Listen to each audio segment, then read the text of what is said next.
ఈ ఆనందం అయితే చూశారు కదా. నేను ఒక వారంగా అయితే ఊర్లో లేను. నేను రంజాన్ పండుగ కానీ ఊరికైతే వెళ్ళాను. నేను నిన్న వచ్చాను కానీ నిన్నైతే దీన్ని పట్టించుకోలేదు.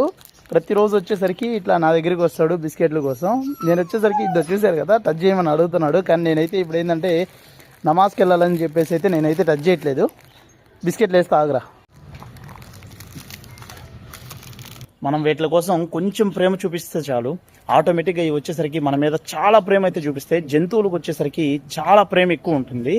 మనం మనం చేయాల్సింది ఏంటంటే ఎక్కడైనా మనకి స్ట్రీట్ డాగ్స్ కానీ లేకపోతే పిల్లులు కానీ లేకపోతే ఏమన్నా పక్షులు కనిపిస్తే వాటికైతే కొద్దిగా చిన్న సహాయంగా చేసామంటే అవేంటంటే మన మీద చాలా ప్రేమ చూపిస్తే ఖచ్చితంగా నేను చెప్తున్నాను కదా, జంతువులకు కానీ లేకపోతే ఎవరికైనా తోటి వారికి ఇబ్బందులు ఉన్న వాళ్ళకి సహాయం చేసామంటే రేపు ఖచ్చితంగా ఆ దేవుడు ఒకానొక రోజు మనకైతే ఏదో ఒక రూపంలో సహాయం చేస్తాడు. కాబట్టి ఎవరైతే నా వీడియోస్ చూస్తున్నారో మీరందరూ కూడా ఇటువంటి స్ట్రీట్ డాగ్స్ కి అదేవిధంగా హెల్ప్లెస్ లో ఉన్న వాళ్ళకి హెల్ప్ అయితే చేయండి.